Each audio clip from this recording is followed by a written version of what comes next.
majeshi anataka uliseme jina lake, anataka ulitaje jina lake. Yeye Mungu ni Mungu wa utukufu, ni Mungu mwenye nguvu. Bwana pewe sifa. Amen.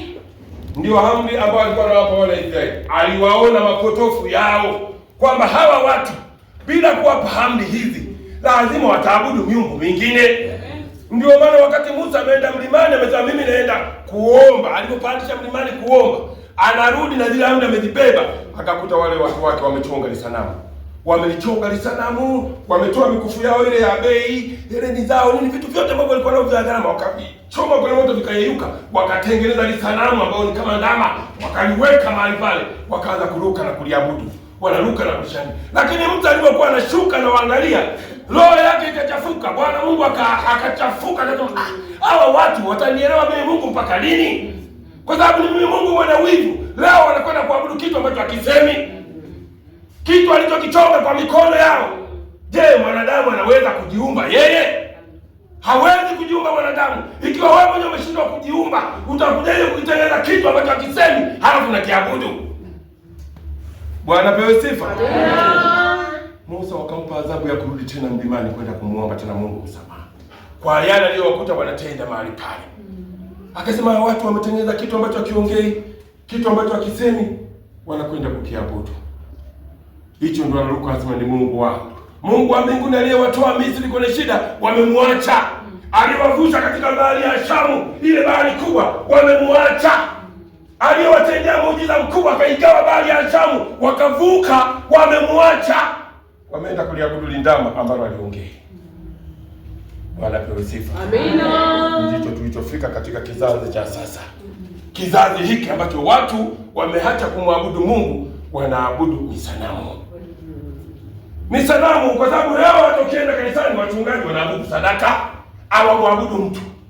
Wewe ukija pale hauna sadaka, toka nje. Hauna hela ya kutoa, toka nje. Tayari mtu ameacha kumwabudu Mungu, anachungulia chombo cha sadaka, ametoa shilingi ngapi huyu? Huyu ametoa 30,000, ametoa 40,000, huyu ametoa 100,000. Wewe ndio ukae kiti cha mbele. Wewe ulitoa 500 ukakae kiti cha nyuma. Ni sanamu wanaabudu. Mungu wa mbinguni anasema niabudu mimi Mungu wa kweli. Msiabudu masanamu. Zile hela ni kama ishara tu za kwamba tunakwenda kumpendeza Mungu. Tunatoa kile tulicho nacho. Lakini zile hela ni karatasi limetengenezwa na mtu tena labda ambaye hasali. Lakini yeye Mungu kwa sababu ndicho kilichosujudiwa, akasema na mimi nitoleeni hicho. Lakini tunapotoa mahali pale, sio kwamba ndio kwamba wewe zile hela ndio takatifu, hapana. Zile hela unachukua, unaenda kumsaidia asiyejiweza. Unaenda kumsaidia yatima. Unaenda kuwajengea nyumba ambao hawana nyumba.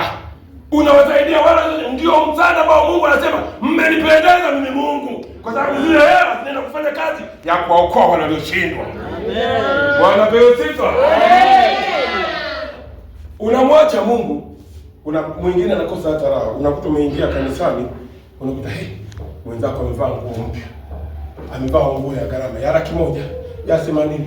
Unaacha hata kumtafuta Mungu. Roho ya hasira, ghadhabu inakushika moyoni. Na mimi nitamani nione nguo kama ile.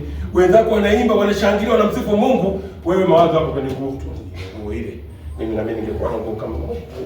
Tayari bado umetoka kanisani, Mungu hajakugusa roho yako. Kwa sababu roho yako iko katika vitu vya mwili. Kila kitu unachokisujudia ndio tayari ni sanamu. Unapokuja kanisani mwambie Baba, mimi nimekuja kusema na wewe. Baba, nahitaji na mimi roho yangu uniguse. Baba,